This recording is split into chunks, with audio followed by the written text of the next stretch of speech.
Mbak Eni, tadi sempat di awal juga mengatakan bertemu dengan para atlet yang baru pulang ke Indonesia yang menjuarai begitu ya. Apa Ya. yang support dari Indonesia untuk mereka khususnya untuk olahraga kita, Mbak?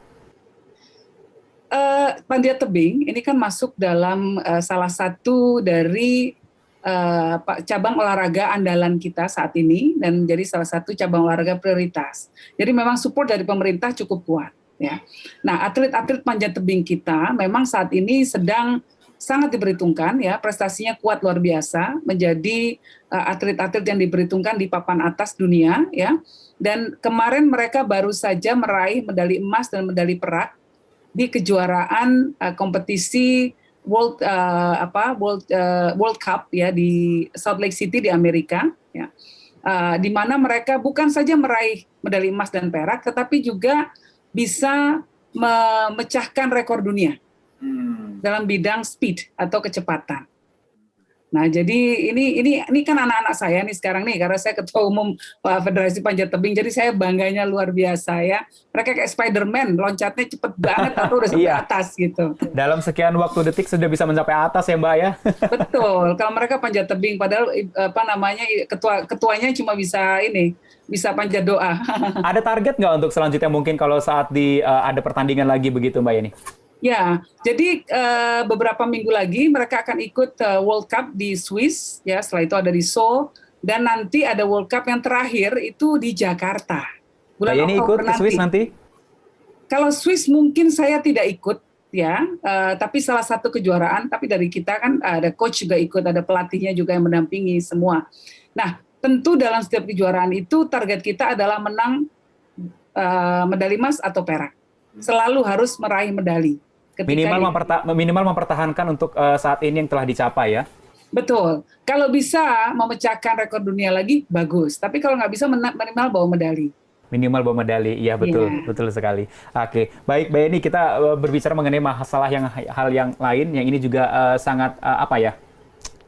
Mungkin ditunggu-tunggu juga informasinya begitu dari orang yang bisa memberikan informasi yang sangat akurat begitu. Karena kemarin Mbak Yeni juga sempat bertemu dengan duta besar untuk Arab Saudi di Indonesia begitu ya Mbak Yeni ya, terkait Ya. masalah keberangkatan haji. Ya ini lagi rame nih Mbak. Kemarin hasilnya apa sih setelah bertemu dengan duta besar haji dari Arab Saudi untuk Indonesia? Ya, jadi dengan Yang Mulia Islam At-Tagafi itu memang saya berhubungan cukup baik ya. Mhm. Dan memang beliau sempat mengundang kami, saya dan suami, untuk makan malam di kediaman beliau ya, bersama dengan keluarga beliau.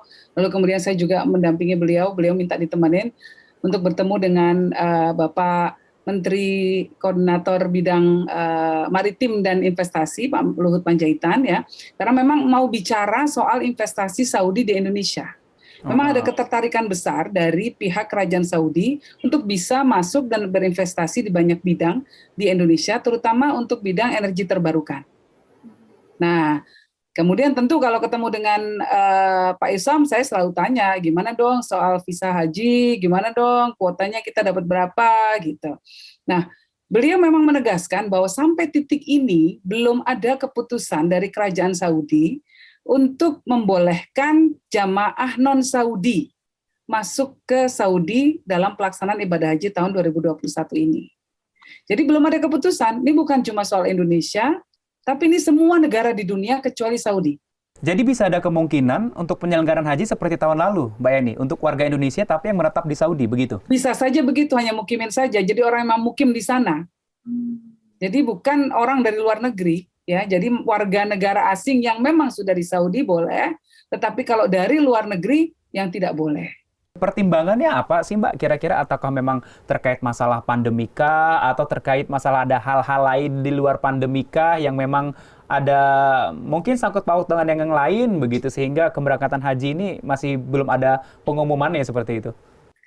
Eh, yang saya dengar memang kaitannya khusus tentang pandemi, karena mereka masih ingin memastikan bahwa varian virus baru yang ada di India itu tidak kemudian ikut menyebar di Saudi. Ini kan dunia kan kemarin agak merasa agak Khawatir. ketakutan ya, Iya. khawatir sekali ketika ada India yang tadinya angkanya sempat turun, lalu tiba-tiba naik drastis dan sampai ribuan orang gitu ya perharinya yang kena. Nah ini dikhawatirkan, maka bisa berdampak gitu ya kepada penduduk Saudi kalau kemudian banyak orang asing masuk ke Saudi. Kalau dari hasil perbincangan kemarin begitu, apakah mungkin tidak sih Mbak? Ini kan waktu kita kan semakin dekat begitu dengan bulan-bulan haji begitu ya. Ketika mereka begitu membuka secara mendadak ternyata Indonesia masuk di dalamnya begitu. Mungkin tidak. Dan bagaimana untuk Indonesia? Siap tidak kira-kira untuk menerima informasi itu? Saya rasa kalau melihat waktunya sudah sangat dekat, kemungkinan besar, tapi ini hanya analisa saya ya, ini prediksi, belum tentu akan terjadi juga. Perkiraan saya bahwa yang terjadi adalah Saudi hanya membolehkan yang boleh berhaji ya warga negara asing yang memang sudah di sana. Jadi tidak akan membuka untuk orang dari luar negeri. Kecuali dari 9 negara, mungkin dari 11 negara yang listnya diperbolehkan untuk berkunjung ke Saudi. Sayangnya Indonesia bersama dengan ratusan negara lainnya tidak bisa masuk pada saat ini karena dianggap tingkat penyebaran COVID kita masih belum terkendali. Berarti bisa dibilang apakah kita ini masih belum bisa mengatasi pandemi? Ya, kita bersama dengan lebih dari 160 negara lain di dunia, bukan cuma Indonesia ya. Meskipun itu sudah belum bisa divaksin, masuk. meskipun sudah ada program vaksin di Indonesia yang mungkin bisa dianggap aman juga, Mbak. Betul, tapi kita kan belum mencapai level yang dianggap sudah mencapai herd immunity. Jadi 70% dari penduduk sebuah negara tervaksinasi. Sehingga masih tinggi kasus infeksi tiap harinya, daily rate-nya gitu. Mbak Yeni, ada dengar-dengar gosip kabar juga nih di media sosial, banyak sekali. Ini media sosial juga sangat berpengaruh juga bagi dunia informasi kita saat ini begitu ya. Yang katanya dana haji dipakai untuk infrastruktur lah, kemudian juga dana hajinya mungkin digunakan untuk yang lain, atau juga masalah ada yang mengatakan juga di media sosial kita memiliki tunggakan-tunggakan oleh pihak Arab Saudi begitu. Ada yang informasi bisa disampaikan, Mbak? Saya tidak terlalu mendalami tentang dana haji, jadi mungkin bisa ditanyakan langsung ke otoritas yang paling kompeten ya, karena ini melibatkan investasi keuangan.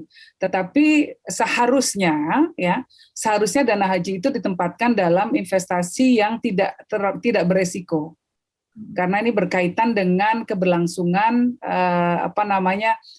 biaya-biaya haji bagi para jamaah ratusan ribu orang tiap tahun ya, itu besar sekali gitu ya. Sehingga kemungkinan besar, ini saya hanya membaca juga dari media ya, seharusnya tidak diinvestasikan untuk hal-hal yang sifatnya terlalu spekulatif. Nah, jadi dalam hal ini saya rasa seharusnya kita tidak terlalu berandai-andai soal teori-teori macam-macam ya. Nah, kalau yang saya dengar memang dari pihak otoritas pengelola dana haji kan memang sudah memberikan keterangan kepada publik ya soal itu. Tapi satu hal soal dana haji ya Mas, satu hal adalah bahwa biaya haji setiap tahun itu pasti mengalami inflasi. Nah, dalam hal ini pemerintah yang nombokin ini. Jadi pasti ada kenaikan tiap tahunnya. Ya kan, itu kan hal yang wajar dalam ekonomi gitu ya. Nah, memang disitulah kemudian peran pemerintah untuk memastikan bahwa jamaah bisa tetap berangkat walaupun mungkin uang yang terkumpul belum cukup, uang dia sendiri, gitu. Mungkin tidak sih Mbak kalau kita membuat skema seperti ini, karena kondisi pandemi saat ini kan usia rentan kan di atas 59 tahun begitu ya, sementara jamaah haji Indonesia ini juga mayoritas yang sudah berusia ke atas begitu ya. Kalau seandainya nanti dibuka musim haji, apakah bisa dibikin skema yang haji-haji milenial dulu nih, yang imunnya yang agak bagus gitu ya, usia misalnya dari 20 tahun sampai dengan 40 atau 45 begitu, didahulukan begitu dalam kondisi seperti ini? Kalau dari Saudi yang saya baca kebijakannya memang di bawah 18 tahun dan di atas 60 tahun memang tidak diperkenankan untuk menjadi jamaah haji tahun ini. Jadi otomatis sudah ada filter di sana. Jadi memang sudah ada arahan dari sana seperti itu begitu Mbak ya? Itu yang saya baca ya.